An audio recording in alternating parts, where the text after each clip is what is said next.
Hello everyone, आज हम start करने वाले हैं अपना एक बिल्कुल फ्रेश टॉपिक जो कि बुक है integral equation and calculus of variation. जो कैलकुलस ऑफ वेरिएशन है वो हम यूनिट 4th में पढ़ते हैं, यानी कि इससे हमारा कोई रिलेशन नहीं है। अभी जो हमारी फर्स्ट और सेकंड यूनिट है वो बेस्ड है इंटीग्रल इक्वेशन पे। इंटीग्रल इक्वेशन में दो टाइप आते हैं इसके। यूनिट फर्स्ट में पढ़ेंगे हम वोल्टेरा इंटीग्रल इक्वेशन, सेकंड में पढ़ेंगे फ्रीडोम इंटीग्रल इक्वेशन। तो ये यूनिट सेकंड का पोर्शन है। अभी हम यूनिट 1 पे फोकस करते हैं जो कि है वोल्टेरा इंटीग्रल इक्वेशन। उसके ऊपर जाने से पहले, वोल्टेरा के ऊपर जाने से पहले हमें पता होना चाहिए कि what do you mean by integral equation. एक इंटीग्रल इक्वेशन से आप क्या समझते हैं। तो देखो, एक डेफिनेशन लिख रखी है मैंने कि इंटीग्रल इक्वेशन यानी कि एक इक्वेशन को इंटीग्रल कब कहेंगे, यानी कि एक इक्वेशन जिसमें in which a function to be determined, जिसमें जो फंक्शन हमें डिटरमाइन करना है यानी कि जिसका पता करना है। जैसे कि मान लीजिए ये कोई फंक्शन है F X is equals to 3x + 1। मैं कहती हूँ x इज इक्वल्स टू 1 पर इस फंक्शन की वैल्यू निकाल के दिखाओ। तो क्या करोगे, x की वैल्यू पुट करोगे तो वैल्यू आ गई 4। यानी कि ऐसा फंक्शन जो कि हमें डिटरमाइन करना है वो फंक्शन क्या होना चाहिए, अपीयर होना चाहिए अंडर एन इंटीग्रल साइन। यानी कि इस फंक्शन के ऊपर अगर हम इंटीग्रेशन लगा देते हैं तो अब ये जो फंक्शन है जो इंटीग्रल साइन के अंडर है, तो ये इक्वेशन कैसी बन जाएगी।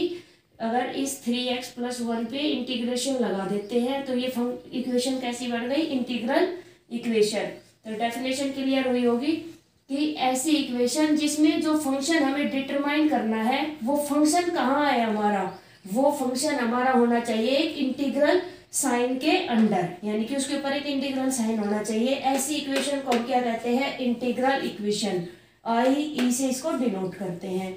अब बात आती है इंटीग्रल इक्वेशन की एक जनरल फॉर्म होती है, पूरी बुक में यही फॉर्म चलेगी। ये बिल्कुल रट्टे मारने हैं इसके। देखो कैसे, मान लीजिए मैं कह रही हूँ ना कोई फंक्शन होना चाहिए जो फंक्शन हमें डिटरमाइन करना है। मैं कह रही हूँ यू एक्स कोई फंक्शन है जो मुझे डिटरमाइन करना है। तो देखो ये मेरा एक फंक्शन है यू, ये सबसे पहले ये साइन देखो, इस साइन को बोलते हैं जाई। ठीक है, जैसे के को थोड़ा सा ऐसे घुमा देते थे ये क्या हो जाता था, कप्पा।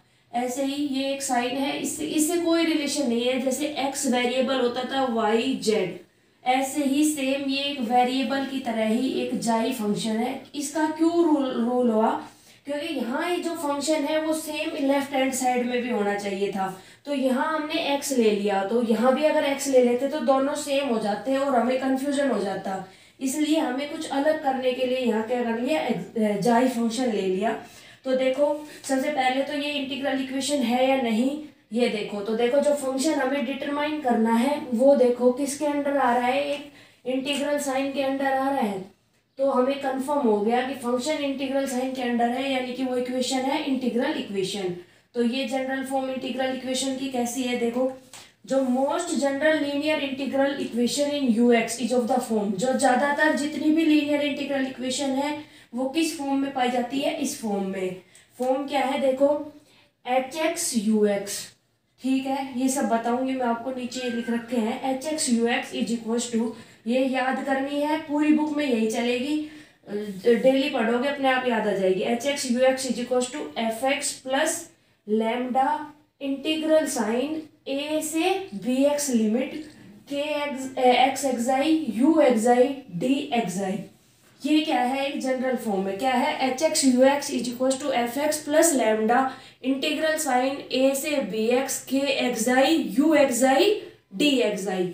ठीक है, अब बात आती है कि यहाँ पर h क्या है और ये जो f है और ये मेरा k है, ये क्या है, h f k।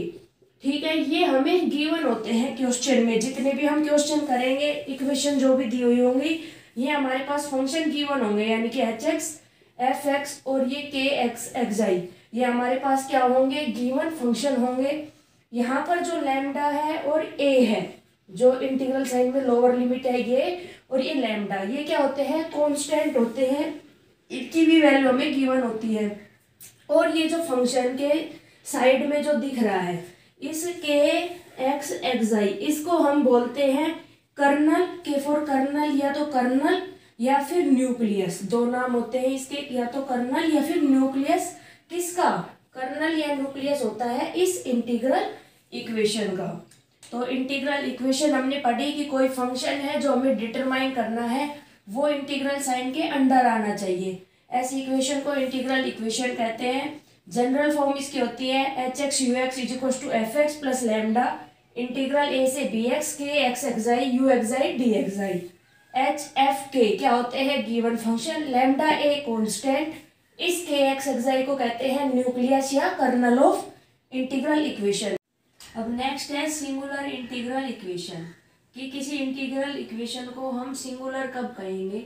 देखो दो वजह हो सकती है, या if either the range of integration is infinite. इसका मतलब क्या है, जो हमने जनरल फॉर्म पढ़ी है H X U X is equal to F X plus lambda A से B X K X xi U xi और डी एक्साई। ये कह रहा है या तो इस जनरल इंटीग्रल इक्वेशन में या तो जो रेंज है इंटीग्रेशन की, ये जो बी ए से बी एक्स है, इनमें से कोई एक इनफाइनाइट हो जाए, या तो लोअर लिमिट इनफाइनाइट हो जाए या फिर अपर लिमिट इनफाइनाइट हो जाए। ठीक है, यही है। अगर either the range of integration is infinite, या तो इंटीग्रेशन की रेंज इनफाइनाइट हो जाए, और या फिर द कर्नल, जो कर्नल के एक्स एक्साई है, बिकम्स इनफाइनाइट, ये हमारा कर्नल इनफाइनाइट बन जाए।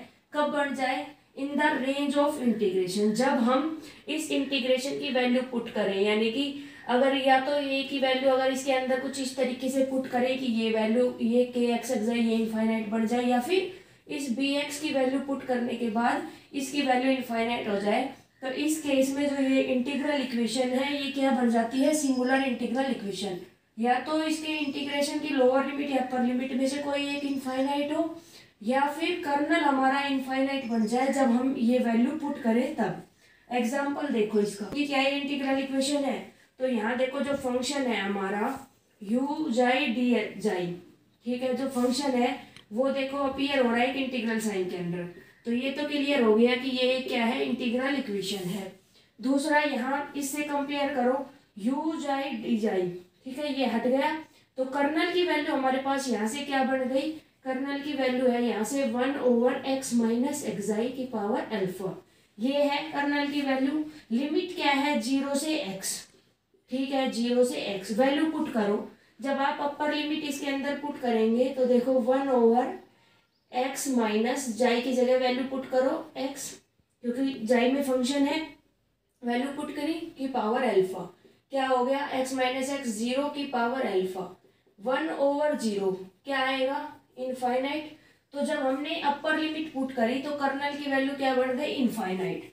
तो ये जो इंटीग्रल इक्वेशन है, example the integral equation this is singular since, क्यों, जो कर्नल है 1/x माइनस जाई की पावर अल्फा, ये क्या है, इज सिंगुलर है एट जाई की इज इक्वल टू x। अब जो टॉपिक आता है वो आता है वोल्टेरा इंटीग्रल इक्वेशन, जिसके ऊपर यूनिट 1 जो कंप्लीट है वो बेस्ड है। ठीक है, देखो क्या होती है कोई इंटीग्रल इक्वेशन, उसको वोल्टेरा कब कहेंगे, एक integral equation of the form, किस फॉर्म की। तो देखो अब तक कितनी बार मैंने रिपीट कर दिया है, अब आपको याद हो गया होगा। H X U X is equal to F X plus lambda integral A से dash K X xi U xi D xi. सब तक जितना मैंने बोला है वो आपको सब कुछ सेम लग रहा होगा जनरल इंटीग्रल इक्वेशन जैसा। चेंज कहाँ हुआ है वोल्टेरा में, जनरल में आपको याद हो तो यहाँ क्या आता था, अपर लिमिट में बी एक्स, और यहाँ अब की बार बी हट के सिर्फ क्या बच गया एक्स। तो इस टाइप की जो फॉर्म होती है इसको क्या कहते हैं, अगर कोई इंटीग्रल इक्वेशन इस फॉर्म की मिलती है तो उसे हम कहते हैं वोल्टेरा इंटीग्रल इक्वेशन, जहाँ पर ये जो एच एफ के सेम वही गिवन फंक्शन होंगे, लैम्डा और ए हमारे क्या होंगे, कांस्टेंट होंगे। इसलिए इस टाइप की इंटीग्रल इक्वेशन को हम वोल्टेरा इंटीग्रल इक्वेशन कहेंगे। इसके भी दो टाइप होते हैं, देखो यहाँ पर आपको एक फंक्शन यहाँ दिख रहा है u का, और एक फंक्शन यहाँ दिख रहा है।